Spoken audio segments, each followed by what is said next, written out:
ان تمام چیزوں کا خیال رکھا ہے کہ کس طرح سے ہم مساوات کو، برابری کو ہم قائم رکھ سکیں، ہم چھوٹے اور بڑے کے فرق کو ہم کم کر سکیں. یہ ہمیں رمضان کا مہینہ اس مساوات کی طرف ہمیں لے جاتا ہے اور ہم اسے اچھی طرح سے جی سکتے ہیں. ہندوستان کو کبھی سونے کی چڑیا کہا جاتا تھا، یہ تو آپ نے سنا ہی ہوگا، لیکن ہندوستان کی تہذیب اور اس کا رچ ٹریڈیشن آج بھی پوری دنیا میں نایاب ہے. اس کی جیتی جاگتی مثال آج بھی آپ دیکھ سکتے ہیں. وطن عزیز کی اس محترم شخصیت میں سے ایک ہیں جناب گلشن رائے کنول. آئیے ہم انہی سے آپ کی ملاقات کرواتے ہیں. کنول صاحب، آپ کے پاس کیا ہے خاص رمضان کے حوالے سے؟ اب رمضان تو عبادت کا مہینہ ہے، تزکیہ نفس کا مہینہ ہے، یہ تعلیم کا مہینہ بھی ہے کہ آپ اپنی دینی تعلیم کو پھر سے شروع کریں اور سارا مہینہ کرتے رہیں. مجھ کو حیرت یہ ہوتی ہے کہ رمضان تو ہر سال ایک مہینے کے لیے آتا ہے، تو کیا ضرورت ہے ایک سال میں ہی ہو جائے اور اگلے سالوں میں اس کو بھلا دیا جائے. لیکن یہ نہیں ہوا.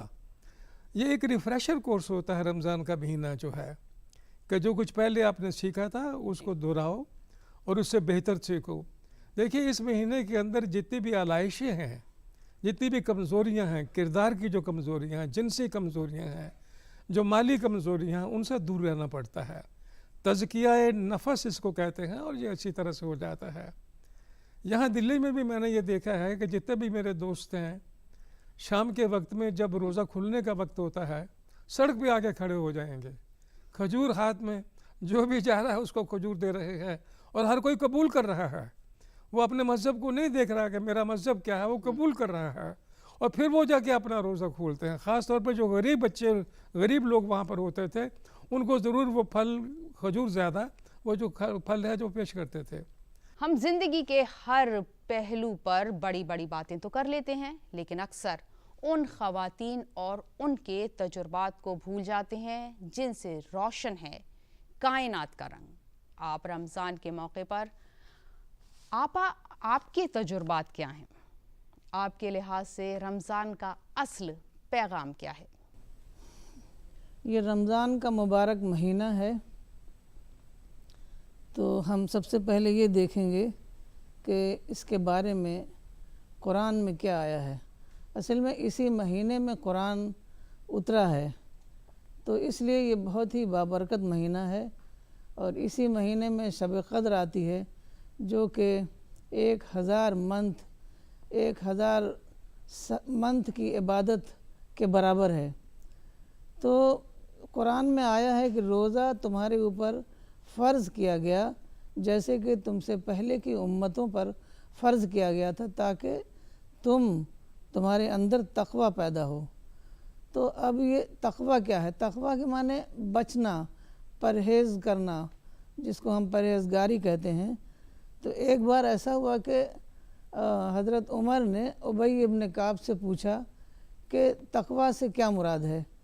تو ابی ابن کعب نے کہا کہ کیا آپ کبھی کسی خاردار جھاڑی سے گزرے ہیں؟ تو حضرت عمر نے کہا ہاں. تو آپ کیسے گزرے، کیا کیا آپ نے؟ تو حضرت عمر نے کہا میں نے اپنے کپڑے کو سمیٹ لیا اور بالکل بچتے بچاتے وہاں سے نکل گیا. تو یہی سمجھ لیجئے کہ تقوی ہے، اور روزے میں خاص طور پر اس کی پریکٹس کی جاتی ہے، کیونکہ روزے میں جیسا کہ سب لوگ جانتے ہیں ہر عبادت کا ایک فارم ہوتا ہے اور ایک اسپرٹ ہوتی ہے. تو روزے کا فارم جو ہے وہ کھانا پینا چھوڑنا اور کچھ اور ضروری چیزیں چھوڑنا اور ایک محدود مدت کے لیے. تو یہ اس کا فارم ہے، نماز 5 وقت کی پڑھنا، تراویح پڑھنا. لیکن اس کی جو اسپرٹ ہے وہ ہے کہ ہر برائی کو چھوڑ دینا، جھوٹ کو چھوڑ دینا اور بے ایمانی کو چھوڑ دینا، نیگیٹیوٹی کو چھوڑنا، دوسروں کے ساتھ بدخواہی کو چھوڑنا. یہ سب اس کی جو ہے اسپرٹ ہے. تو اللہ تعالیٰ نے فرمایا ہے کہ جس شخص نے روزہ رکھا اور جھوٹ کو نہ چھوڑا اور جھوٹ پر عمل کرنا نہ چھوڑا، تو ایسے روزے کی مجھے حاجت نہیں ہے. اسلام کا ایک رنگ صوفیانہ بھی ہے. ہمارے ملک میں صوفیاء کرام کا بہت اعلیٰ مقام ہے۔ آئیے جانتے ہیں رمضان کے موقع پر صوفیاء کرام کے آستانے پر کیا اہتمام ہوتا ہے۔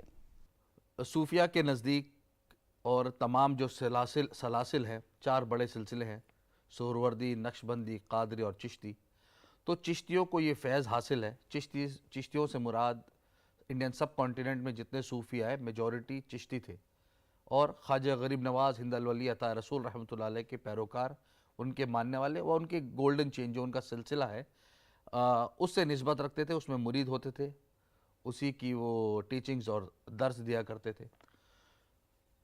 تو صوفی خانقاہوں کے اندر جو چشتی ہمارے بزرگوں کا جو طریقہ رہا ہے، چشتیوں کے نزدیک سب سے زیادہ ہے عوام الناس، کامن پیپل کی دل جوئی کرنا، ان سے انٹریکٹ کرنا، ان کے اندر گھلنا ملنا، جو لوکل کسٹمز ہیں، ریچولز ہیں، ٹریڈیشنز ہیں، ان کو اڈاپٹ کرنا، اور اڈاپٹ کرنے کے بعد ان کے ساتھ ان کے جیسا ہو جانا۔ وہیں جو جتنے چشتیہ سلسلے کے جو پیروکار رہے ہیں، ان کا دوسرا بڑا کام ہے غریبوں کو کھانا کھلانا۔ اور جو چشتیوں کی سب سے بڑی دین رہی ہے وہ 2 چیزیں رہی ہیں، ایک ہے سما، music, qawwali according to the sharia کے حساب سے، اور دوسرا ہے لنگر و کھانا تقسیم کرنا، جہاں آپ سبیلے دیکھتے ہیں، لنگر دیکھتے ہیں، بھنڈارے دیکھتے ہیں۔ یہ میڈیول ایجز میں، یعنی کہ 11ویں 12ویں شتابدی کے بعد ہندوستان میں اس کا چلن بہت کھل کر ہوا، اور آج 21ویں صدی میں 21 سینچری میں ہم دیکھتے ہیں کہ کوئی تیوہار ہو، کوئی پروگرام ہو، صوفیہ نہیں، صوفیہ کے علاوہ بھی دوسرے مذاہب کے لوگ، دوسرے back ground, cultural back ground سے رشتہ رکھنے والے لوگ بھی اب اسی رسم و رواج پہ چل پڑے ہیں۔ لنگر عام، کھانا عام، پانی عام، اس سے انسانیت کی خدمت بھی ہے، اور رب راضی، جب رب راضی تو جگ راضی۔ رمضان کے مہینے کا بھرپور فائدہ اٹھانے کے لیے روزے اور عبادات میں مشغول رہنے کے لیے ہمارا صحت مند رہنا بہت ضروری ہے۔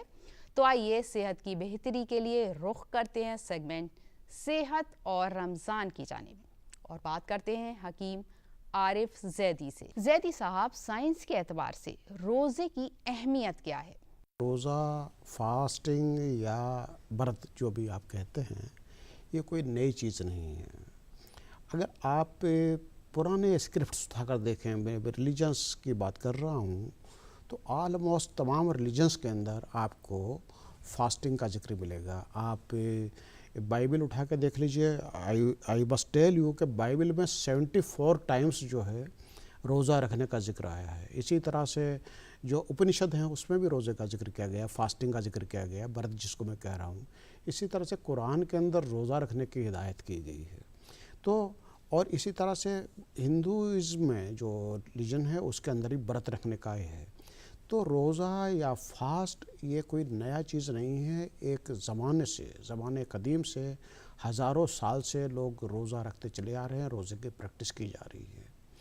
اس کے دیکھیں 2 پہلو آپ سمجھ لیجئے، ایک اس کی ریلیجس امپورٹنس، دوسری سائنٹیفک امپورٹنس۔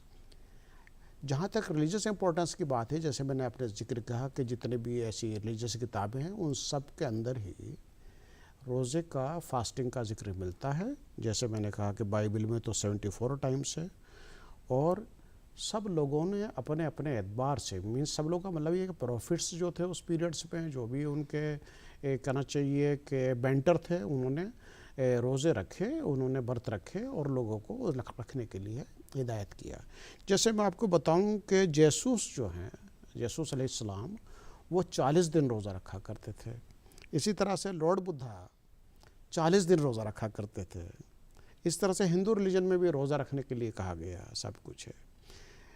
جہاں تک میں نے آپ سے کہا تھا کہ 2 پہلو ہیں، ایک سائنٹیفک بھی ہے، جو فلاسفر اور سائنٹسٹ یا کہیں دانشور ہوئے ہیں، ان میں آپ کو کچھ لوگوں کے نام بتاتا چلوں۔ پائتھاگورس ایک one of the famous and بہت ہی کہنا چاہیے امپورٹنٹ فلاسفر اور سائنٹسٹ گزرا ہے۔ ان کی فلاسفی یہ تھی، وہ اپنے اسٹوڈنٹس کو پڑھانے سے پہلے، اسٹوڈنٹس کو درس دینے سے پہلے وہ کہتے تھے کہ اسٹوڈنٹس پہلے 40 دن روزہ رکھیں اور ان کا کنسیپٹ یہ تھا کہ روزہ رکھنے سے 40 دن کا روزہ رکھنے سے ان کا باڈی کا اور بلڈ کا پیوریفیکیشن ہوگا، ان کی مینٹل ایبلٹی بڑھے گی، اور اس کے بعد ہی ان کے لیسن کو کنسیو کرنے کے مطلب سمجھنے کے قابل وہ اسٹوڈنٹ ہو سکیں گے. Now you may understand the importance of the روزہ that it is enhancing your mental ability, enhancing your physical ability. On the other hand, Plato also it is one of the important person. وہ کہتے ہیں کہ mental health اور physical efficiency کے لیے fasting کرنا ضروری ہے، اور وہ اپنے اسٹوڈنٹس کو اس بات کی ہدایت کرتے تھے کہ فاسٹنگ کیجئے اس سے پہلے کہ آپ پڑھائی شروع کریں. As far as Unani medicine is concerned, Hippocrates is known as the father of the medicine. Hippocrates and Galen also وہ بھی یہ اس بات کو ایڈوائز کرتے تھے کہ باڈی کی پیورٹی کے لیے روزہ رکھنے کی بہت اہمیت ہے، روزہ رکھنا چاہیے، اور روزہ رکھنے کے لیے کہا کرتے تھے. So that you may understand from my point of view کہ روزے کی کتنی اہمیت ہے ریلیجیسلی اور سائنٹیفک. بہت بہت شکریہ. آئیے اب رخ کرتے ہیں تو ہم کے سیگمنٹ کی طرف اور ملاحظہ فرماتے ہیں. نادان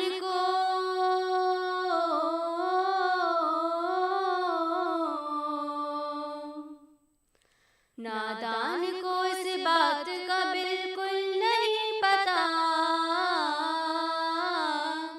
وَتُعِزُّ مَن تَشَاءُ وَتُذِلُّ مَن تَشَاءُ. نادان کو اس بات کا بالکل نہیں پتا، وَتُعِزُّ مَن تَشَاءُ وَتُذِلُّ مَن تَشَاءُ.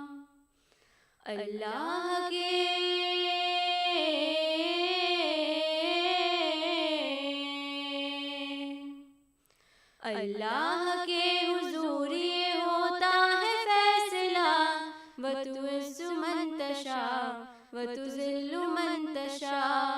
اللہ کے حضور یہ ہوتا ہے فیصلہ، وَتُعِزُّ مَن تَشَاءُ وَتُذِلُّ مَن تَشَاءُ. جھوٹی نوازشات کی بارش فضول ہے، مجھ کو ذلیل کرنے کی سازش فضول ہے.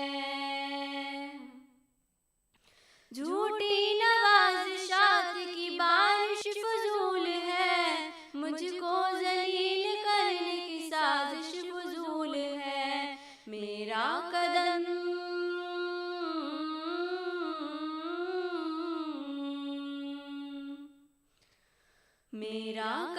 قدم پہ مددگار ہے خدا، وَتُعِزُّ مَن تَشَاءُ وَتُذِلُّ مَن تَشَاءُ. میرا قدم پہ مددگار ہے خدا، وَتُعِزُّ مَن تَشَاءُ وَتُذِلُّ مَن تَشَاءُ. جب تم زمین والوں کو نیچا دکھاؤ گے، بے داغ صورتوں کو جو شیشہ دکھاؤ گے، جب تم زمین والوں کو نیچا دکھاؤ گے، بے داغ صورتوں کو جو شیشہ دکھاؤ گے، آئے گی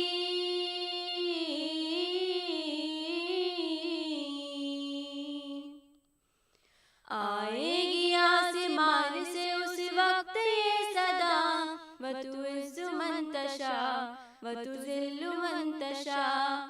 آئے گی آسمان سے اس وقت یہ صدا، وَتُعِزُّ مَن تَشَاءُ وَتُذِلُّ مَن تَشَاءُ. بنجر زمیں پہ پھول کی چادر بچھائے وہ، پتھر کو موم کو پتھر بنائے وہ. بنجر زمیں پہ پھول کی چادر بچھائے وہ، پتھر کو موم کو پتھر بنائے وہ. اس کی رضا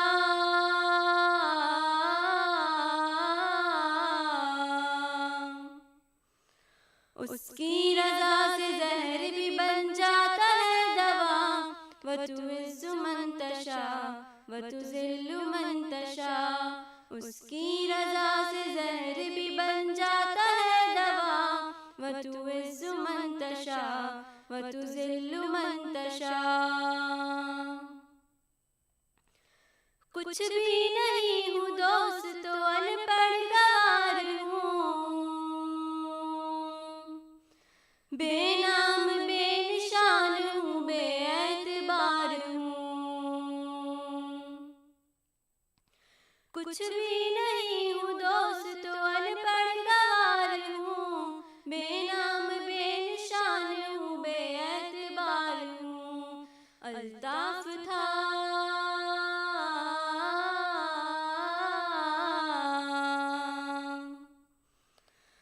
الطاف تھا میں اس نے بنایا مجھے ضیا. وتعز من تشاء وتذل من تشاء. الطاف تھا میں اس نے بنایا مجھے ضیا. وتعز من تشاء وتذل من تشاء. اللہ کے حضور یہ ہوتا ہے فیصلہ. وتعز من تشاء وتذل من تشاء. وتعز من تشاء وتذل من تشاء. وتعز من تشاء وتذل من تشاء. رمضان المبارک کی ہماری اس خاص پیشکش میں آج بس اتنا ہی. ہم پھر کل حاضر ہوں گے ٹھیک اسی وقت DD اردو پر. ہماری اس خاص پیشکش پر آپ بھی اپنی رائے دے سکتے ہیں. اس کے لیے ہمارا ای میل ID ہے ddurduspecials@gmail.com.